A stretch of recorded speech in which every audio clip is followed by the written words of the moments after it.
नमस्कार। कनाडा की सरकार को बड़ा झटका लगा है और एक तरह से कहा जाए कि यह भारत की जीत के रूप में देखा जा सकता है इसको। कनाडा की सरकार ने जिन 4 आरोपियों को खालिस्तानी आतंकवादी निज्जर के केस में गिरफ्तार किया था, उसको अंततः वहाँ की अदालत ने बेल दे दिया है और यह न्यूज़ बहुत ही इम्पोर्टेंट है।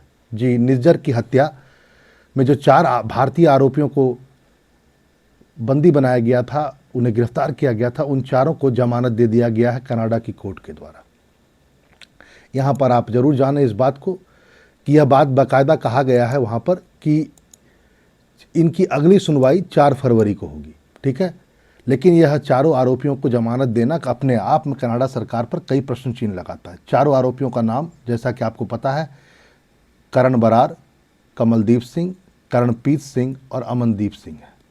यहाँ पर ध्यान रखेंगे कि जो 3 आरोपी हैं, जैसे करण बरार, कमलदीप और करणप्रीत, 2 22 साल के, एक 28 साल के, इन तीनों के नाम चूंकि के से निकलते हैं, इसलिए कई बार इनको कहा गया, इस वजह से के ग्रुप कहा जाता था। ये सभी भारतीय थे। फिलहाल ये सभी जो थे, बेसिकली ये 3 जो थे, तीनों जो रहते थे वो एडमॉन्टन में रहते थे, जो कनाडा का एक शहर है।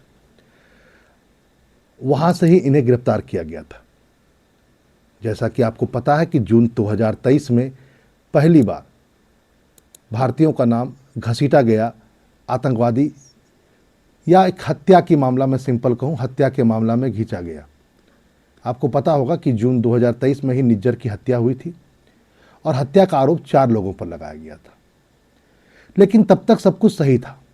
पहली बार जब जस्टिन ट्रूडो ने बाकायदा संसद में जाकर के ये बयान दिया कि इसकी हत्या में भारत का हाथ है, तब जाकर के भारत यह मामला दुनिया भर में तूल पकड़ा और भारत की इज्जत को धूमिल करने का प्रयास ट्रूडो ने किया। वाजिब है, दुनिया जानती है इस बात को कि ट्रूडो एक अल्पमत की सरकार चला रहे थे, जो एक तरह से मैं कहूँ खालिस्तानी सपोर्टेड के दम पर वह बनी हुई थी, सत्ता में ये बने हुए थे।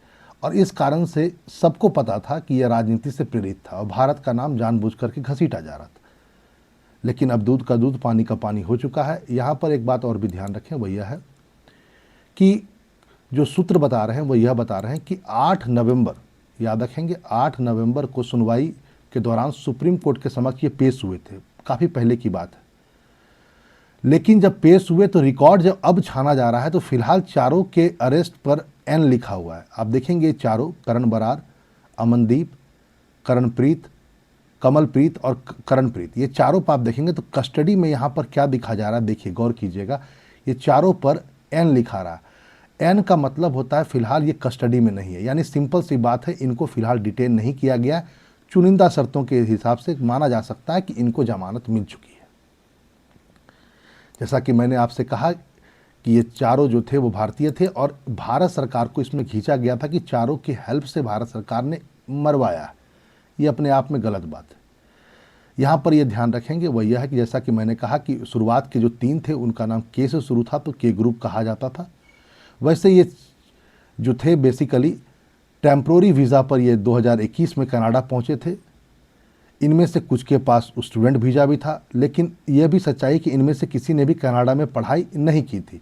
लेकिन इसका मतलब यह नहीं है कि ये लोग हत्या में शामिल हों, क्योंकि कई सारे भारतीय कनाडा पहुंच जाते हैं एक अच्छे और सुनहरे भविष्य के लिए। आपको पता है कनाडा का जो इमिग्रेशन पॉलिसी है वह इतना ज़्यादा लिबरल है कि वो बहुत सारे लोगों को अपनी ओर आकर्षित करता है। क्योंकि कनाडा में सिंपल कहा गया है कि कनाडा में यदि कोई व्यक्ति आता है तो कनाडा या कोई भी प्रवासी कनाडा में मांगता है कि हम वहाँ का निवासी बनना चाहते हैं, तो कनाडा मना नहीं कर सकता है, ये वहाँ के संविधान में है।